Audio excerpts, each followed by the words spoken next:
L'Imoco Volley Conegliano risolve la pratica Igor Gorgonzola Novara in 1 ora e 16 minuti di gioco e conquista l'11ª vittoria consecutiva in Serie A1. È una partita senza storia quella che va in scena al Pala Igor, in cui le piemontesi non sono mai riuscite a restare in vantaggio o a impensierire le campionesse del mondo in carica.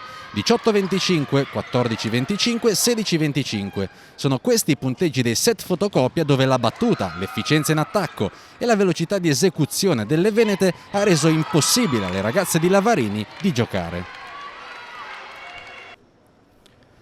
È un campionato senza rivali per Volos e compagne che, nonostante l'assenza per infortunio di Folie e Silla, centrano una vittoria che le porta a ben 14 punti di vantaggio sulla seconda classificata.